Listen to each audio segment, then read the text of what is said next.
নমস্কার বন্ধুরা, welcome to my channel. তা আজকে আমরা যেটা রান্না করব সেটা হচ্ছে ক্র্যাব ক্লজ দিয়ে একটা ঝাল বানাবো। মানে কাঁকড়ার খালি দাঁড়াটা ইউজ করব। সত্যি কথা বলতে কাঁকড়ার বডিটা খেতে খুব অস্বস্তি লাগে, মানে অনেক দাঁতে আটকায়, নানান রকমভাবে ভেঙে ভেঙে খেতে হয়। তা আজকে আমি অনেকগুলো কাঁকড়ার দাঁড়া জোগাড় করেছি আমাদের বাজার থেকে। তা সেই দাঁড়া দিয়েই আজকে এই পুরো ইয়েটা বানাবো।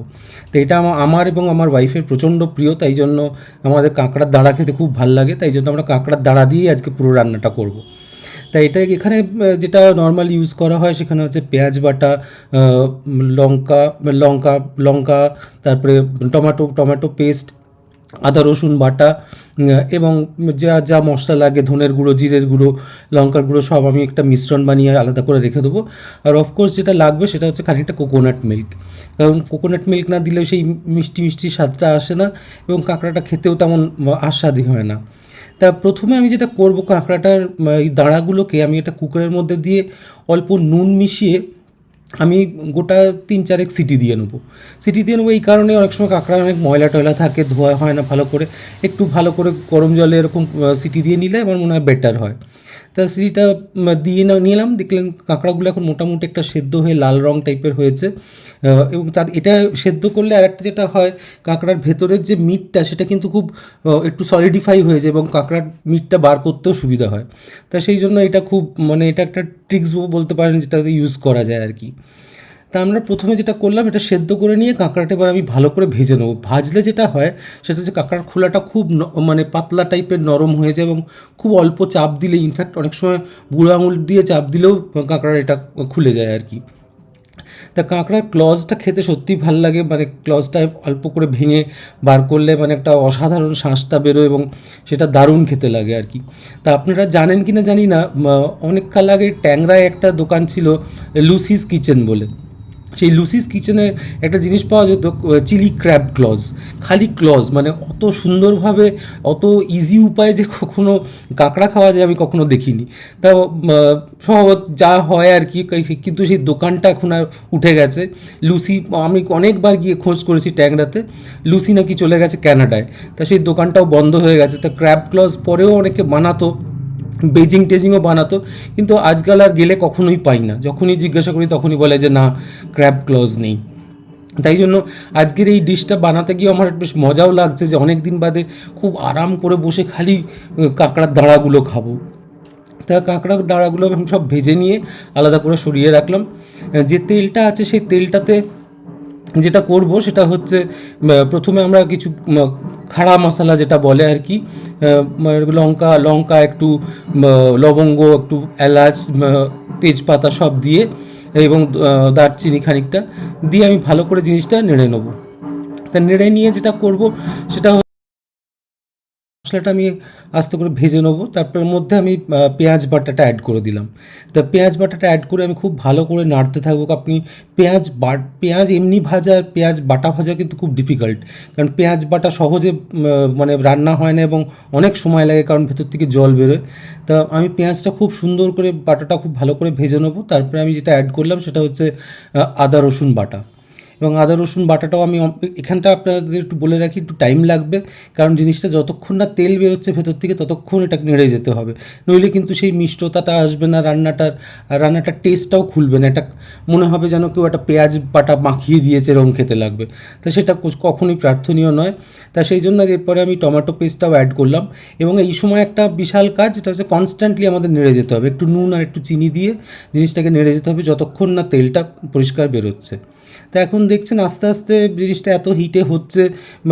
তারপর আমি একটা ভারী কড়া ইউজ করছি, সেই কড়াটার জন্য, কড়াটার তাপটা অনেকক্ষণ ধরে রাখে, তার জন্য দেখছেন এখন আস্তে আস্তে তেলটা বেরিয়ে যাচ্ছে। তো এবার আমি যেটা করব, যে মশলাগুলো রেখেছিলাম, ধনে, জিরে, আদা, এই মানে মশলা গুঁড়োটা, সেই গুঁড়োটা আমি জলে মিশিয়ে এটাতে অ্যাড করে দিলাম। এবার আমি আস্তে আস্তে আবার নাড়তে থাকবো। এর মধ্যে এই সময়টা আপনি একটু হালকা ঘি অ্যাড করতে পারেন, তাতে টেক্সচারটা অনেক বেটার হয়।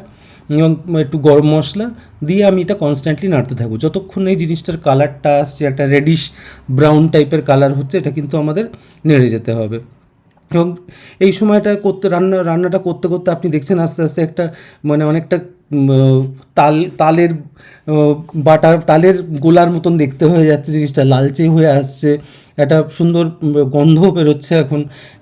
এই সময়টায় আমি যেটা করবো যে আমার ভেজে রাখা কাঁকড়াগুলো এর মধ্যে অ্যাড করে দেবো, এবং এই ভেজে রাখা কাঁকড়াগুলো দেওয়ার পর আমি কিন্তু অনেকক্ষণ নাড়াচাড়া করবো জিনিসটা, এই কারণেই কারণ মশলাটা এই কাঁকড়ার মধ্যে সোক করবে পুরো, এবং আপনি যখন পরে খাবেন তখন লক্ষ্য করবেন যে এই কাঁকড়ার ভেতরেও কিন্তু এই রসগুলো ঢুকেছে, ভেতরেও আপনি মশলা যখন ফাটিয়ে খাচ্ছেন দানাটা, তখন দেখবেন সেই ঝোলটা মশলাটা ভেতর থেকে বেরোচ্ছে, এবং তাতে একটা অপূর্ব স্বাদের অনুভব হয় আর কি।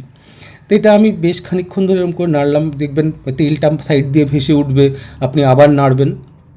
তা আমার এটা যেটা যেটা বলছিলাম লুসিস কিচেনের সেই ইয়েটা, আমি মাঝে মাঝে ভাবতাম, আমরা আলোচনা করতাম যে লুসি কত কাঁকড়া কেনে, যে খালি একটা কাঁকড়ার তো দুটো করে দাঁড়া, এত দাঁড়া কী করে রান্না করে, এবং খুব প্রাইসই ছিল। আমার মনে আছে লাস্ট যখন খেয়েছিলাম ক্র্যাব ক্লজ, তখন প্রায় 1000 টাকার কাছাকাছি বোধহয় একটা প্লেটের দাম ছিল, তাতে বোধহয় 14 পিস না 15 পিস দাঁড়াটা থাকতো আর কি।